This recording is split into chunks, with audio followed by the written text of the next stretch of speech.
High বন্ধুরা, সকলকে শুভ সকাল। আজকে আমি রেসিপি নিয়ে চলে এসেছি। আজকে বানাবো আমি ফুলকপি দিয়ে ডিমের একটা রেসিপি বানাবো। কিভাবে বানাই তোমরা সঙ্গে থাকো আর দেখতে থাকো। এখানে ডিমগুলো আমি লাল লাল করে ভেজে নেব। আমি ভাপিয়ে রেখে দিয়েছি, আমি ভেজে নেব।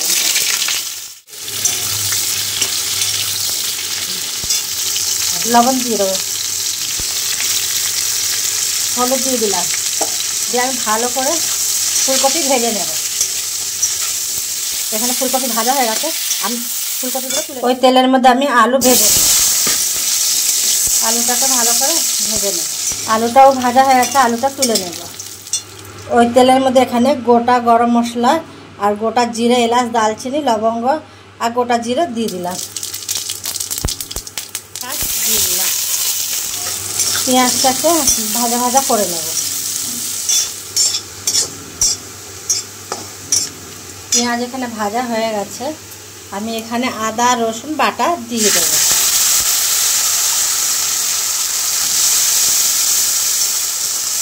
ভালো করে আমি আবারও আদা রসুন কষানো হয়ে গেছে। এখানে আমি গুঁড়ো মশলা নিয়ে নিয়েছি, লঙ্কার গুঁড়ো, জিরের গুঁড়ো, হলুদ গুঁড়ো, গোলমরিচের গুঁড়ো আর স্বাদ মতন লবণ দিয়ে দেব। দিয়ে আমি ভালো করে কষিয়ে নেব।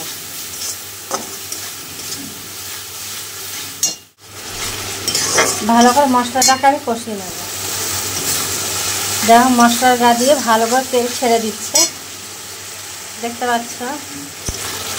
এখানে মশলা ভালো করে কষানো হয়ে গেছে, আমি আলু ভেজে রেখেছিলাম, আমি আলুগুলো দিয়ে দিলাম। দিয়ে আমি ভালো করে আলুটাকে কষিয়ে নেব। ভালো করে আলু কষানো হয়ে গেছে, এবার আমি ফুলকপি দিয়ে দেবো। ফুলকপি আলু দিয়ে ভালো করে আমি কষিয়ে নেব।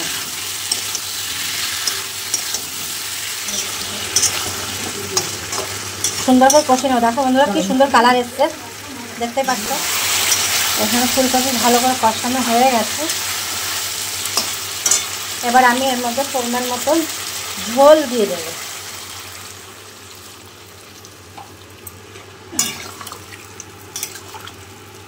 এখানে ফুলকপির তরকারিটা ঝোলটা ভালো করে ফুটে উঠেছে। এবার আমি কয়েকটা মটরশুঁটি ছাড়িয়ে রেখেছিলাম, দানাগুলো দিয়ে দিলাম।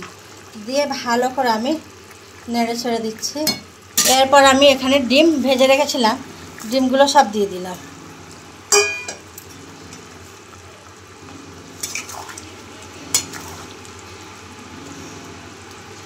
ভালো করে আমি এবার ঢাকা দিয়ে দেবো। দেখো বন্ধুরা, ডিমের তরকারি ফুলকপি দিয়ে রেডি হয়ে গেল। দারুণ লাগে খেতে, তোমরাও বাড়িতে এভাবেই রেসিপিটা রেডি করবে। খেয়ে তখন আমাকে বলবে কেমন হয়েছে। আমাদের তো খুব ভালো লাগে, আশা করে বলি তোমাদেরও খুব ভালো লাগবে।